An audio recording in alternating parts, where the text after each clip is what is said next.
Hey everybody, welcome back to Cottonwood Hill Farms. So I'm gonna take down some fence. This fence I had up where the horses were, they're not here anymore. And so I'm gonna take this fence down, and then I gotta fix that fence that the horses tore up before they took off. Get that fixed, and then I'm gonna run down and I gotta put that fence up for the dry cows so I can get them moved. So that's what we're gonna do.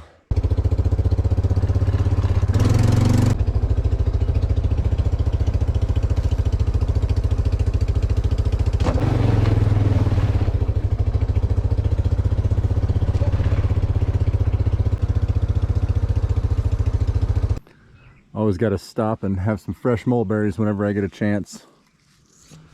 Oh my gosh. It's so good. So good. Oh, except they stain your fingers. So bad. Boy, they're really popping. Oh man, look at these. Jackpot. Oh.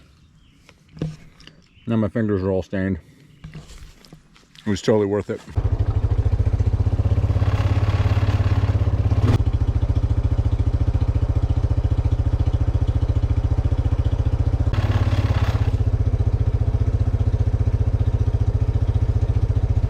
This right here is the railroad tracks, and this technically right through here is the right-of-way. This is where the property line is, but there's a fence line I had right through here, and as you can see, it is gone. You probably can't see it, but there's a little metal post right there. Missing the insulators, of course, and the wire is nowhere to be found. So I'm not sure what happened down here. Could have been a deer, ran through it, I guess. I'm guessing it was the horses. See on this corner post down here, these weeds are getting really bad. But the insulator's broke, so something caught it pretty hard.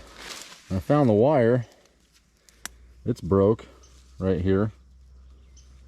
So that means the other wire, I'll have to walk up. I'll have to walk up and find the other wire, or the other end.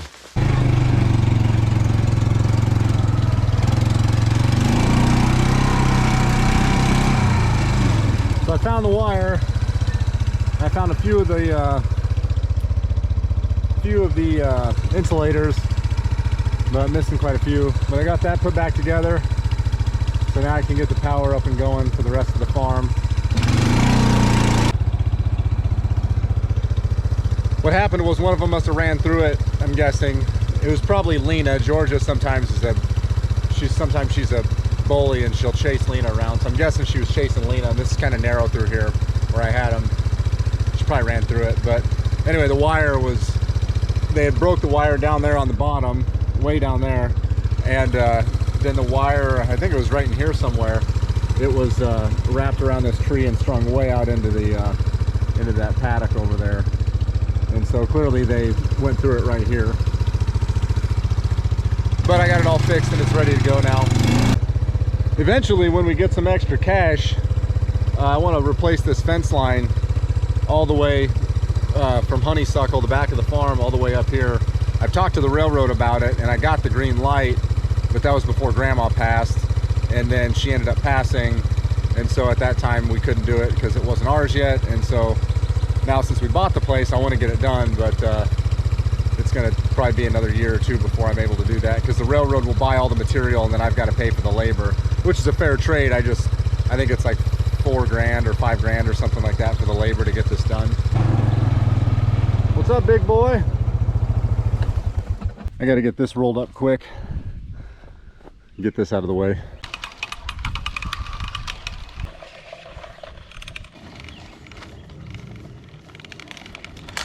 All right, so we're putting some fence up down here for the dry cows. I've got, what I decided to do is I'm gonna graze them across this 5 acres that was corn last year. I think a lot of what's coming up right now is just foxtail. I'm not seeing a lot of that orchard grass yet. And there could be maybe some brome in here too, I don't know. I'm not real good with grasses when they're in an immature state, when they're smaller. But anyway, and then there's some volunteer corn. Obviously it's real small. It's not even getting close to getting tasseled or anything like that. So I'm not worried about that. But I think what I'm going to do is graze them across this and just take off what's here. And I'm gonna have to, with both of these spots that I seeded down, this spot and then the spot right across here that had the clover and the alfalfa in it, I'm gonna, over the next few years, I'll overseed and add grasses and stuff to it. But just being that the way things are this year, what I was gonna do is I was gonna take him across the road to the neighbor's place. There's 3 acres over there that I rent from him that I usually cut for hay. And I was thinking about, well, I should just graze him over there. But with the way things are this year, I'm not gonna have hardly any grass hay. And so I thought, you know what, I'm gonna go ahead and cut that for hay, and I'm gonna square bale it, because that is really good hay. There's not a ton there, but it'll be good hay what is there. And so I changed my mind on that. I'm gonna actually bale that, because it's either that or I let this go and then I bale this, and this is not gonna be very good hay at all. So executive decision that was made. I'm gonna graze this instead, bale that instead, because that'll be better winter feed. And then maybe later this fall, or late summer, early fall, I can graze that with the cows over there across the road. That might work out better, because I doubt I'm going to get a second cutting off that, just with the way things are this year. So anyway, long story short, I'm just throwing some T-posts in here for the corners. I've got one here, and then this is where that road is. It follows this terrace, it kind of snakes around. So I've thrown a few T-posts, you probably can't see, but there's another one right down there, and then a couple more down there around that bend. So I'm going to throw some T-posts in, and then I'm going to take one of my geared reels, and I'm going to hook onto the fence over there and snake it around. And I don't think I can get all the way back, but I'm going to try and get as far as I can around here, and then I'll meet up with one of my other reels. And then what I'll probably do is there's 5 acres here, so I'm probably going to split this in half, I think. I'm not going to put small paddocks here. I'm going to, just because I don't want as much pressure on this, I guess. But what is here, I do want them to chew on. So anyway, and foxtail, there's nothing wrong with grazing foxtail before it heads out. In fact, I've cut foxtail for hay before, and it was oats that I didn't plant thick enough. And I have a lot of issues planting. I tend to always have issues planting, if you guys haven't noticed yet. But anyway, the oats weren't thick enough, and a bunch of foxtail came through. Well, I cut it before the foxtail ever headed out, and it was some of the best oat hay I ever cut. It was actually really good hay. So anyway, this will be good for them. I'm not worried about that. But I am going to split it down the middle, I think, just in 2 different paddocks.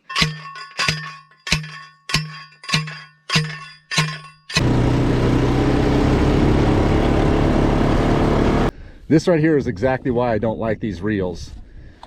They get going so fast. This happens to me every single time, and they get going so fast and spinning, and then when you slow down, they keep spinning, and it keeps unraveling, and it always gets wrapped around here. It comes off the reel, and it gets tangled up. It just infuriates me. I hate these reels. They need some sort of a friction break to keep it from spinning so fast. I never have problems with those other ones that I use. And I try and set it on the box to keep it from spinning so fast, but it still doesn't work very well. These things are nothing but a problem, and they're expensive. I would not recommend these. I do not like those. It's a poor design.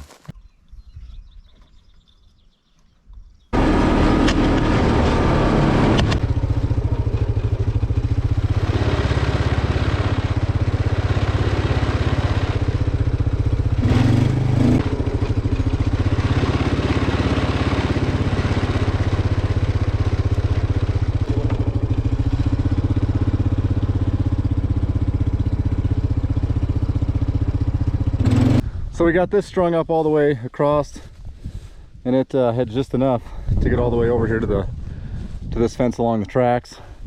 So I got probably 5.5, maybe 6 acres here that I got split up. I don't know if you noticed how I was doing this, but the plastic posts I use kind of as line posts, and then if you can see right down there, when I have a small curve, I use these steel pigtail posts, because they hold themselves better on a curve, because they've got this foot right there, and they're metal, so they hold the curve pretty well. If it's a really steep curve or a corner, obviously, I think I've showed in those other videos, I put a kicker in front of them. But on something this long, on this far, I use T-posts for my main corner post, just because I want to be able to get a tight fence, because these can sag pretty good over time. So, but anyway, I got that all the way around. Now I'm going to go probably halfway down and run one straight across, just with one of these other plastic reels that I've got. I'll just split this in half, and then The water tank is still over there, just on the other side of this little hill. So I'll have to go grab that and bring that over, and then we'll get the cows down here.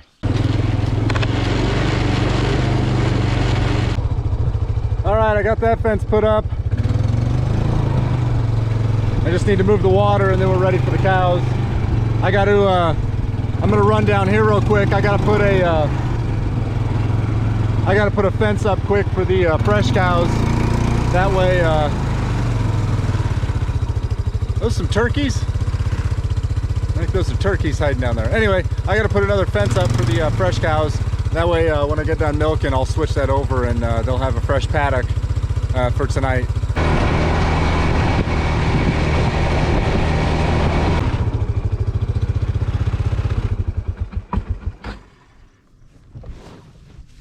There he goes.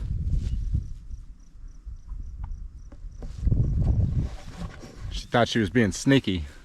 So I got, I went ahead and put two more paddocks up. This paddock I'm in right now, I'll move them over here tonight. And then I threw another fence up over there they'll probably be here for a couple days, and then I'll move them over there in a couple days. That way that's ready to go. And sometimes I like to be ahead of the schedule just a little bit. Plus it's supposed to rain, hopefully, I don't know, Friday or Saturday or something like that. So if it does, I don't have to put any fence up in the rain. Anyway, I'm gonna push these guys up because it's almost 5 o'clock.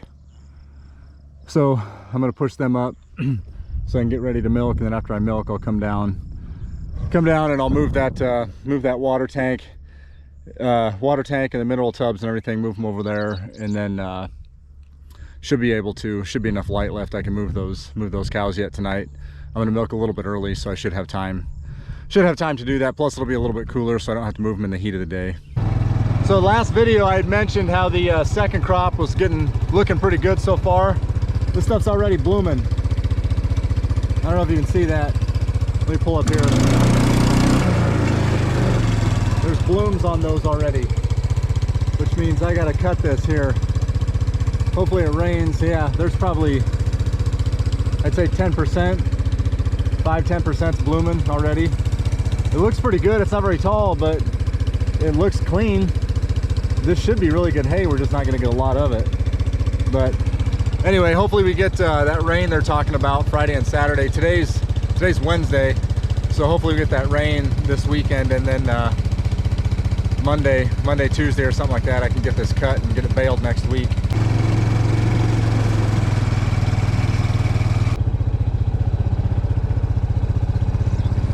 All right, so it's the next day. I ran out of time and daylight last night. Had one of the cows was dealing me a fit last night, and I didn't quite get started as early as I wanted to with the milking. So anyway, we're going to right now. I got chores and everything done this morning. We're going to get the I got to get the bull brought in, separate that bred heifer off, put in with the bull, and then I'm going to separate those other 3 heifers and those calves off, and then we're gonna push the cows on down. I don't have their water moved yet, but I just want to get the cows moved first, get them on grass, and then I'll worry about moving the water. It won't take long to move that water. So all right, so I got the big boy in here.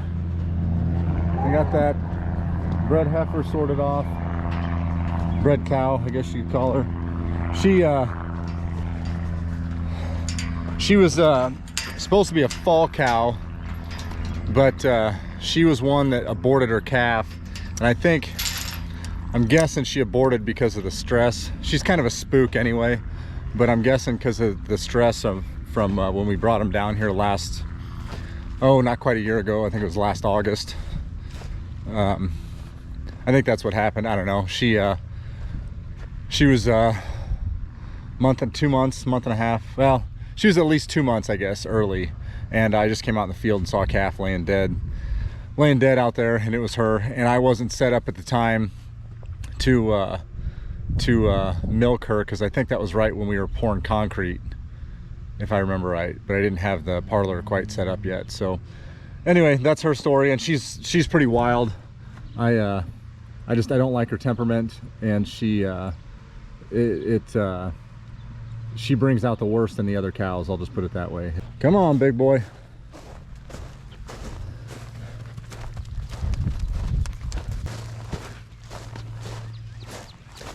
So I got these guys sorted off.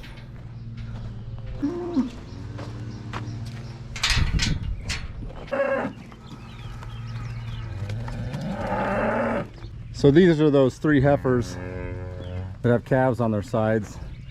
That number 2 right there on the other side, I'm gonna get her tied up here in the next day or 2.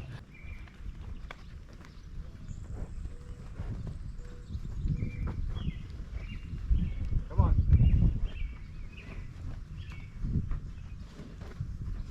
One way to go. Come on.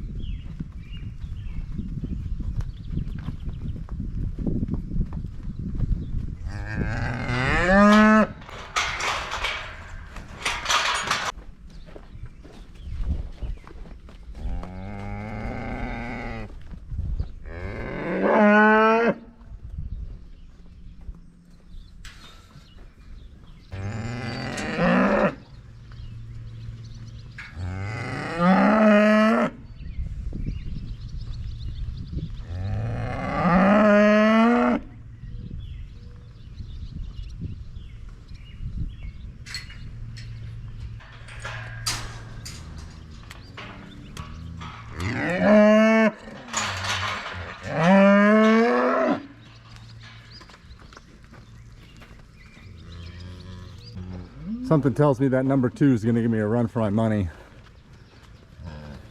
You never know though. That number 5, she was the one that aborted her calf back in February. Those were freezing cold temperatures, and I was able to get her tamed down pretty good, and now she's a pretty good cow. These other 2, they got pretty good temperaments.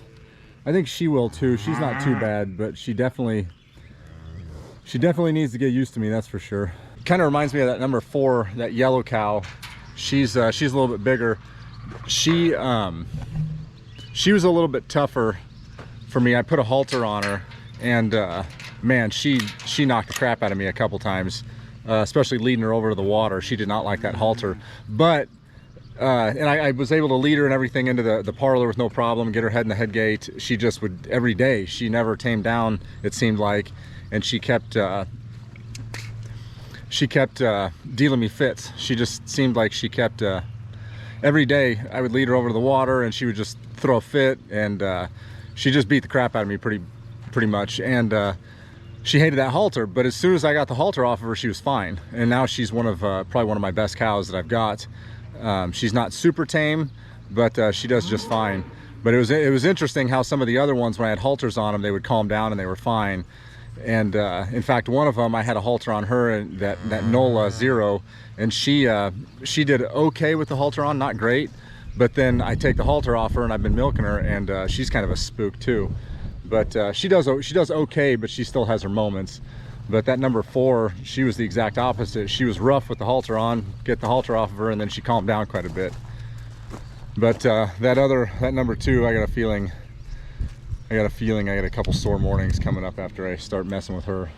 So this is the first paddock I'm going to put them in.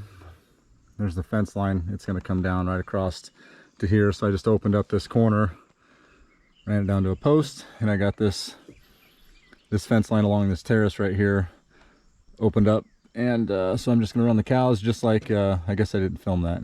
Just like when I brought them up this exact same way along this fence, down and around up that way. So I'm gonna do the same thing. I got that gate down there at the bottom open, and then the next gate that's up here, I got that open, and then the cows are just right up here in a dry lot. So I'll just bring them down along these trees around this way and then up through here, and in a perfect world, nothing bad's gonna happen, and they're gonna go right in there.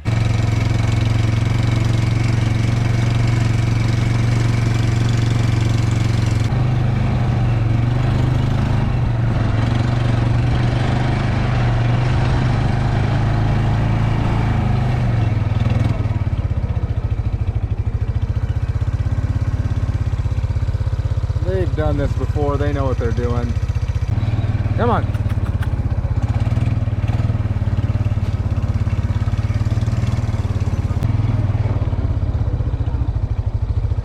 Come on, Slowpoke.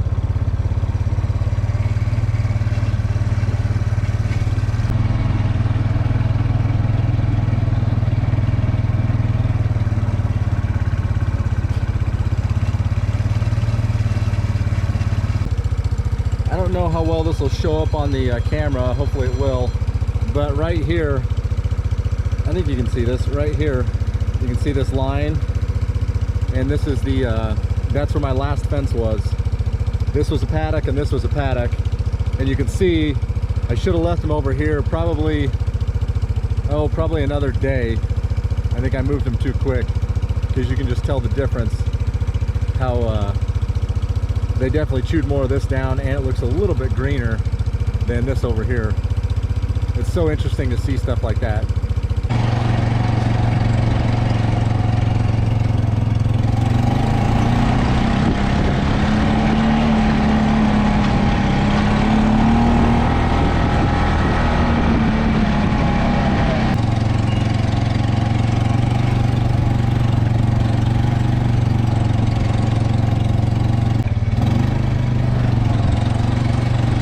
Good job, ladies.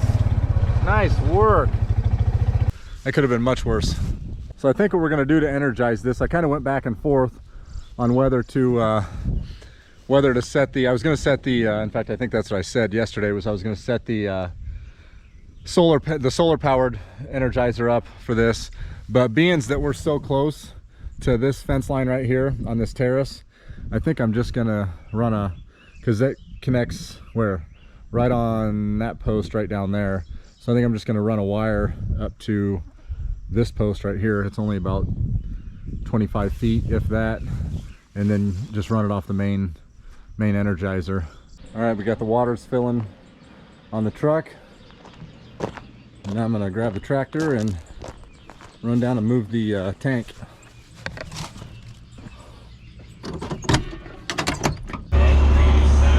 I got the water wagon hooked up here, and got all the mineral in the bucket. We're moving everything over here to where the cows are now.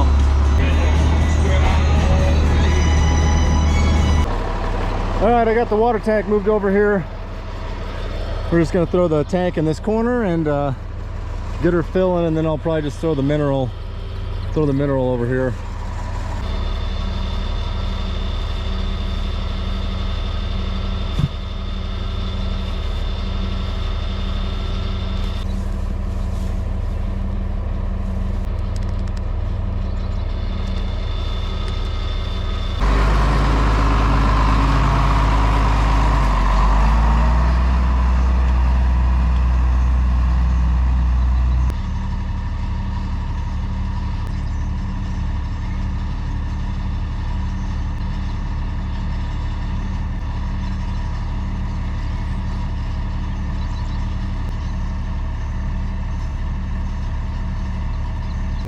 All right, we got this thing filling.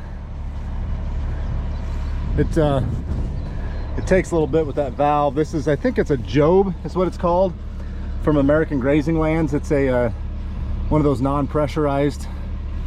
A lot of those Job valves, the heavy, I think they're called heavy flow or whatever. You've got to have it's like 4 psi minimum or something like that. And obviously with gravity fed, I can't have something like that. So this is just one of those non-pressurized valves, so it doesn't quite go as fast, but it works just fine. It keeps up with the animals, that's for sure. Well, while this is filling, I'm going to run over and move the bottle babies over to where the horses were. I'm going to put a tank in for those heifers and those calves. What I've been doing the last few days, because I knew it was only temporary, is I've just been opening up the gate, closing and opening up gates to let them in where the water is with fresh cows. But I'm going to take the water I had in with the hogs over that tank and put in, so those heifers have their own tank, and I don't have to worry about that. That way everybody can get drinks whenever they want to. Hey, you little yahoos. What are you doing? Come on. Come on, Prince. Come on, Spirit. We don't have a name for you yet, do we? You guys will like it better in here anyway. There's more shade. There we go. That fits them well. So I'm throwing a water in here for those heifers and those calves. And I got the water for the bulls right here on the other side of this fence with a valve on it. So real quick, I'm just throw a couple straps up to hold this hose up above these doors. I'm gonna let them have Let those cows and calves have this.